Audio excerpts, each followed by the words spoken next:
She's the Carol? Carol? Good. Oh, I got 2 points out. All right, can we call this meeting to order, please? All right. Do a roll call. Terry Sachs. Here. Alan Hexter. Here. Chuck Leidige. Here. Tom Manning. Here. Kevin Tobias. Carol Schuler. Here. Tom Keenan. Here. All right. Just an announcement. Township meetings are recorded for the purpose of preparing the minutes, and then the recording is destroyed when the minutes have been approved. Guess we can have a pledge of allegiance.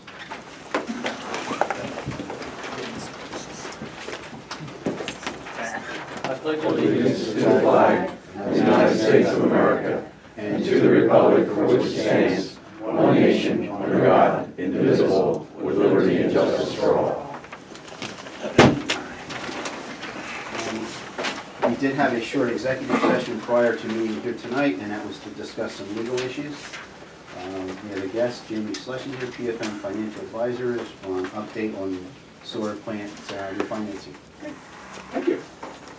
I think I did send this around to Kevin, so you probably already have a copy of this, but here's another one just in case. Yes.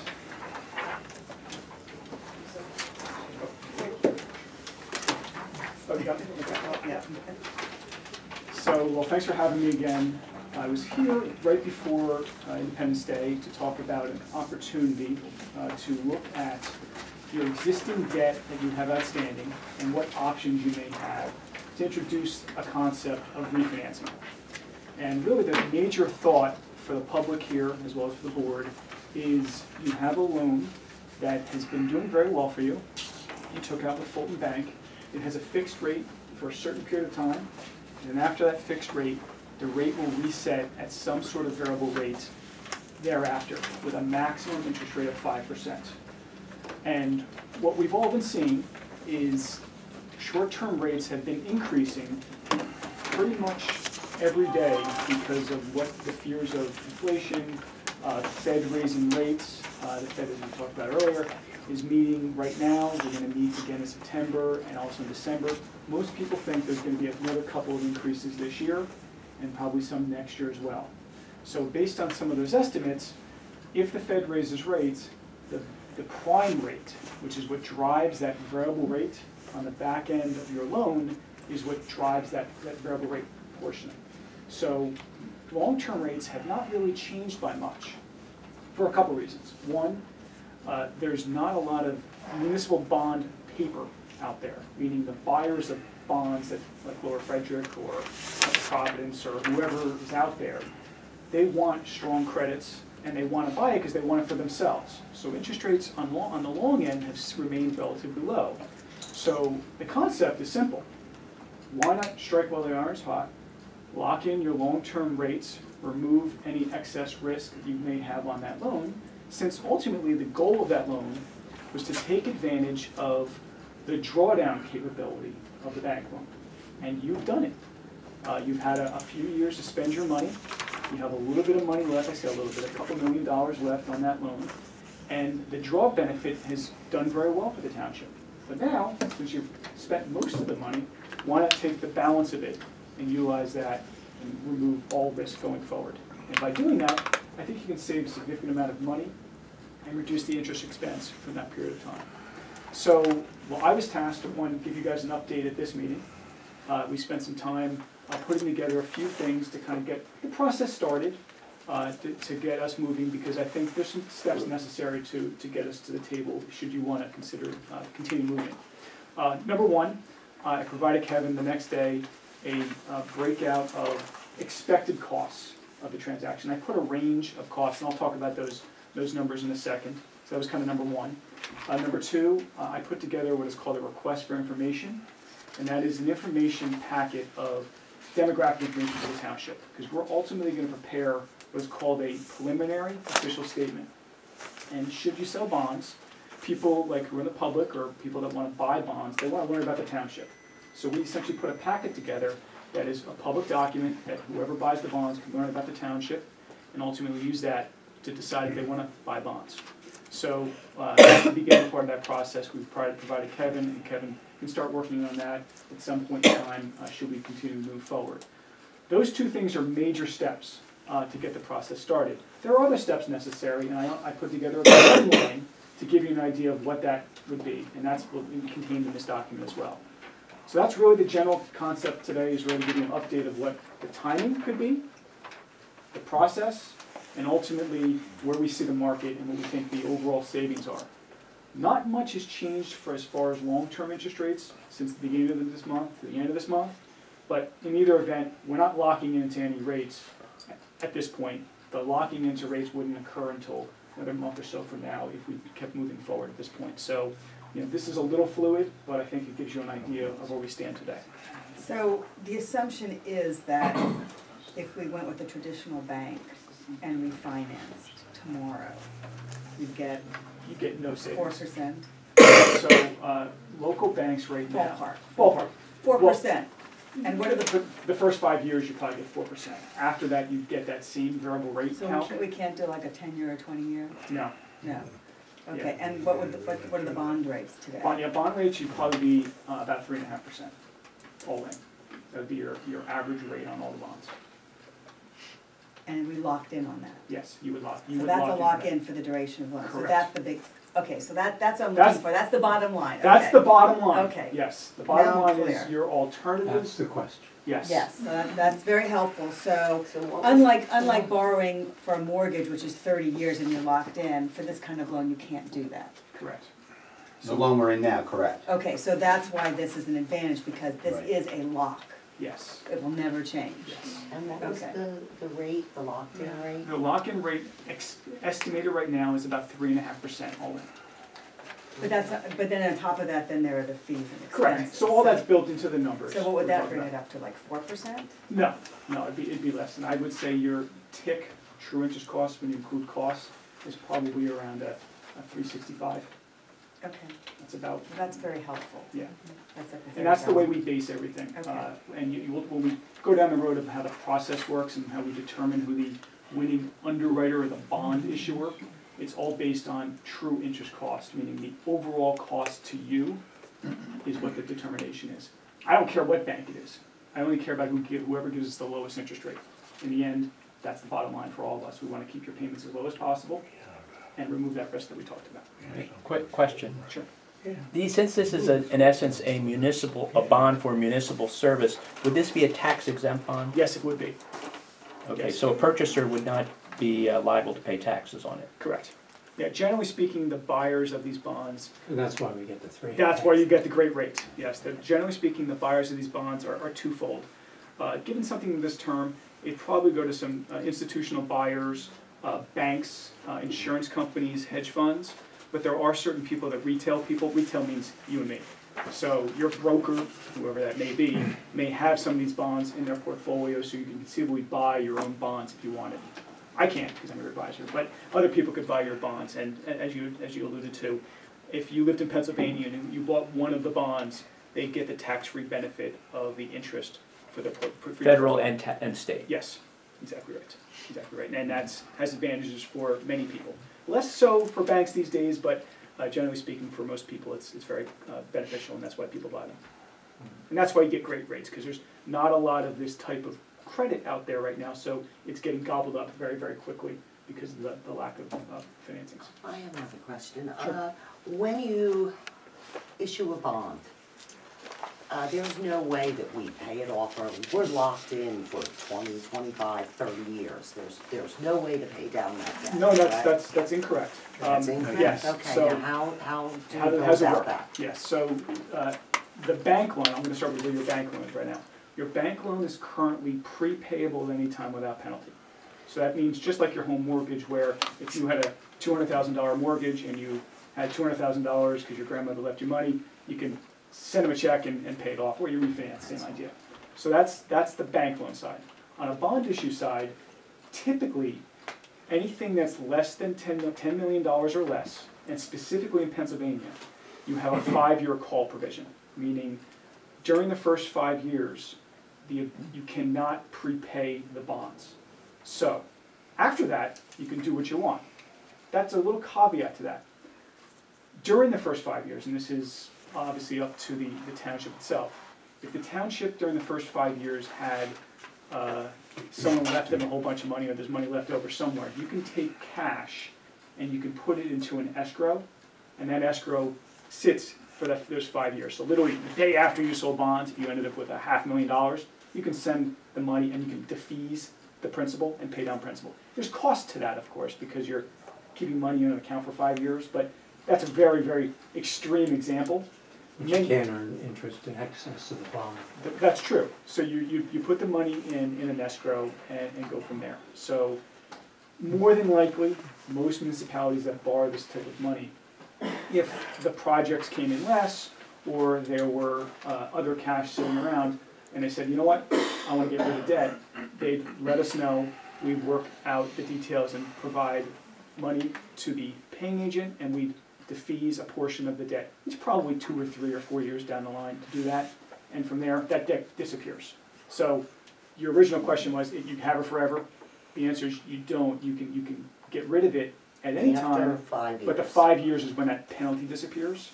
So one of two things will happen. We'll either pay down principal if you have extra cash, or let's say in 5 years, I knock on your door again and say, hey, you know what, rates are low again.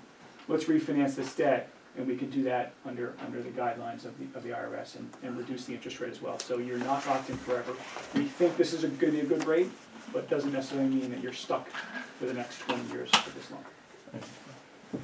Quick question. We're obligated to pay this debt however we finance it. Yep. But it seems to me that a loan that we have is a different financial vehicle than a bond. Correct. So we've all lived through the last big financial crash, and we saw lots of communities really struggle to pay off their debts.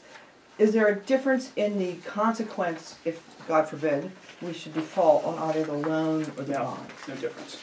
Okay. We don't accrue more risk with the bond. Under the guidelines of the Local Government Unit Debt Act, that's the encompassing rules of the Commonwealth of Pennsylvania. If any issuer issues debt and defaults, there is a workout process, and that's the technical term of the workout process. What that means is if you were defaulted, the creditors now have options to get their money back. In the bond industry, there are usually a couple of other places where they go first before they go back to you. They ultimately want the money back from you, the public, because you have a general obligation back behind this. Frankly, this is a double barrel if you think about it. You have a general obligation of the taxing power of the community, as well as the fact that you're paying this back with sewer funds. So you already know, if I'm a holder of this, hey, I'm going to get my sewer money first, and in addition, if needed, you can raise taxes. So that's the bright side for anyone owning these bonds. To your point, if there is a failure to pay debt service payments, there are some cases where the bonds have municipal bond insurance, and back in the good old days, and I say good old days, that was back in the early 2000s, there were a number of agencies out there, FIDGIC, FSA, Assured, they were all AAA credit ratings. Now, unfortunately, due to the financial crisis, many of those companies did some things that they shouldn't have done, and they're no longer in business right now. There are no AAA municipal bond insurers right now. So, I'm getting very detailed here, but if you are an issuer and you have at least a AA credit rating, which I expect this township to fall, more than likely you will not need municipal bond insurance. However, if your credit rating falls within a certain range, if the economics make sense, there may be an insurance policy added to that, and what that means is you get lower interest rates with having that policy. These are kind of the details of the financing itself, but that's where some of these things will work out. As an example, Harrisburg defaulted. So all these insurance companies tried to get their money, and they went to the insurance companies first. The insurance companies then sued Harrisburg. I mean, there's a big process by which you need to go through. But either way, we don't have to sell them common or anything. You don't have to come after. They're not going to grab your building. There's not assets from here. The gist of it is, if there really is a default, we're going to kind of know in advance if there's going to be a problem. Yeah, we'll probably either we'll raise sewer rates, we'll raise taxes. I don't fear that. I know that's why you get a credit rating. Okay. Why did you expect that we would be here in Lower Frederick Township around a AA rating? Great question. So, I'm not getting any of this good stuff. These are good questions. So, My firm, PFM, so I work, for someone who haven't been here, I work for a large municipal advisor firm that's been around for 40 years. And our firm is most nationally known for this type of work. We only work with municipalities. We have created independent credit calculators with our quantitative strategies group.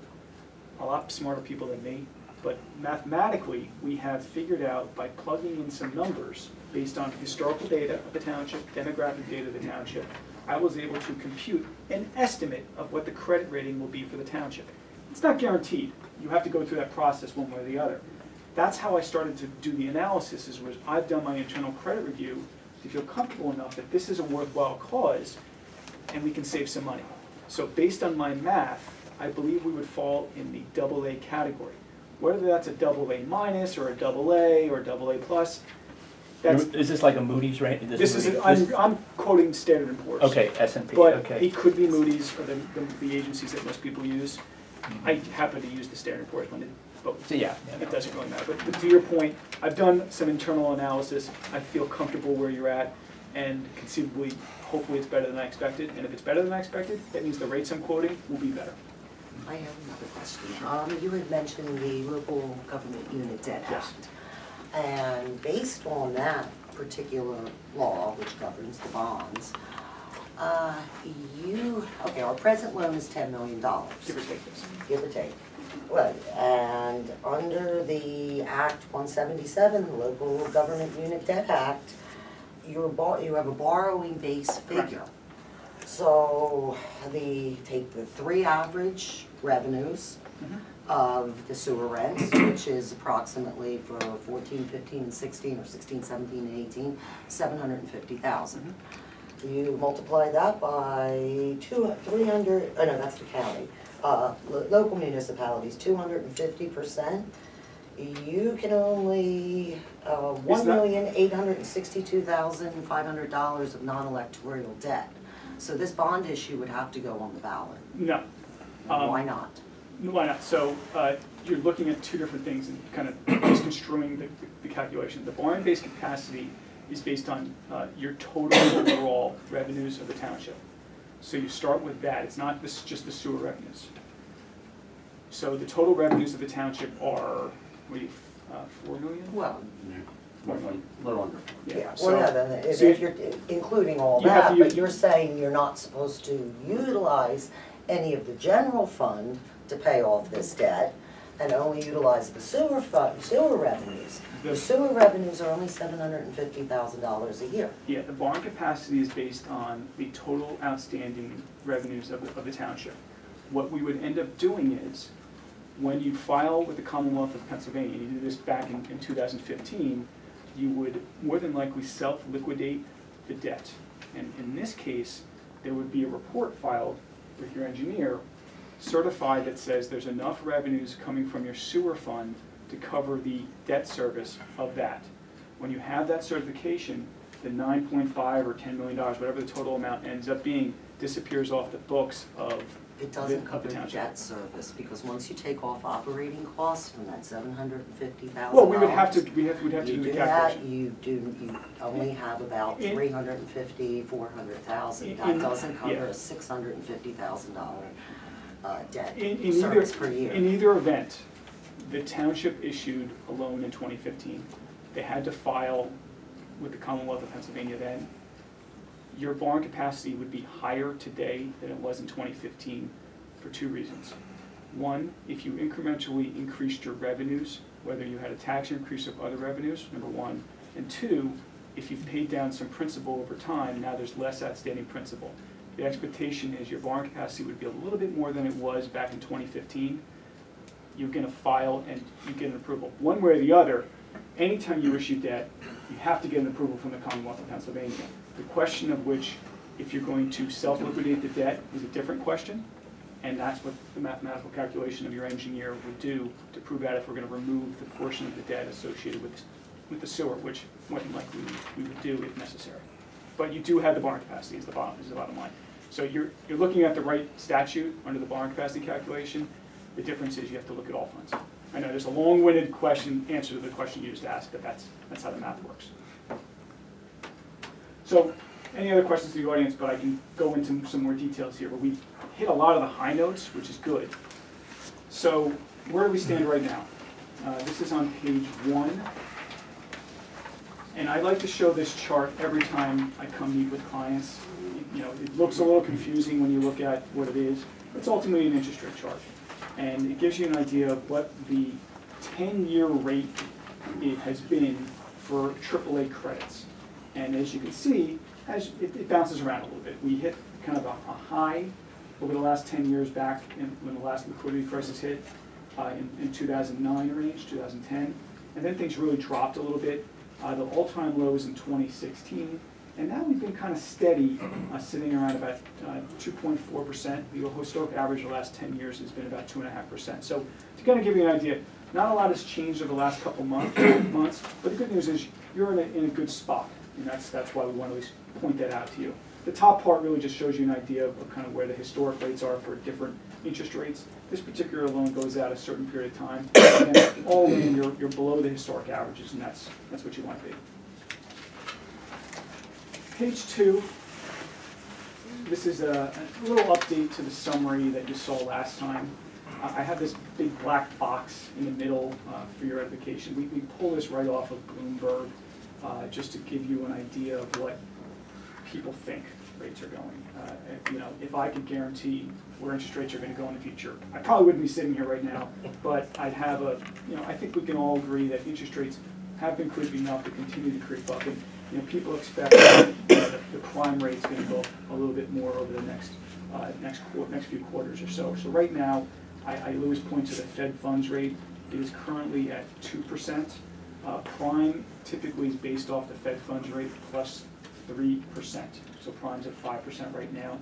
The expectation is by 2019, prime will be around 6%. So again, that's what we're considering here. Once that variable rate disappears, is where the prime rate's going. Your current loan, and we kind of touched around about where that current loan is. Your current loan has a fixed rate until 2022. That rate's at 2.48%. After that, it resets at a percentage of prime with a maximum rate of 5%. So this is where I come in and I do a whole bunch of math to figure out what risk can be removed or savings. For you guys, I look at this from a budgeting standpoint. How do you want to budget your debt service going forward for the residents that are going to end up paying it? So right now, you are budgeting, and I'm skipping over page 3 because I touched on it, but that's my little calculator that we did, a summary of that. If you turn to page 5, I'm going to go back to page 4 in a second. The middle of page 5 is a summary of the different scenarios that I looked into. That middle box is when you guys are starting to do your 2019 budget, which you should be doing relatively soon, your budgeted debt service for 2019 will be $643,000 a year. That's essentially what you guys are going to do going forward for that particular debt. Based on how I'm structuring this new financing, the annual payments forever will be $618,000, almost $619,000 per year. So from a budgetary standpoint, you'll save a little over $20,000 per year. Well, over the life of the financing, that adds up. Now, does that include the additional fees to do the bond issue? Includes everything. That's all in. That's all in there. Okay. I touched on this last time, and I'm not sure there's been any other discussion.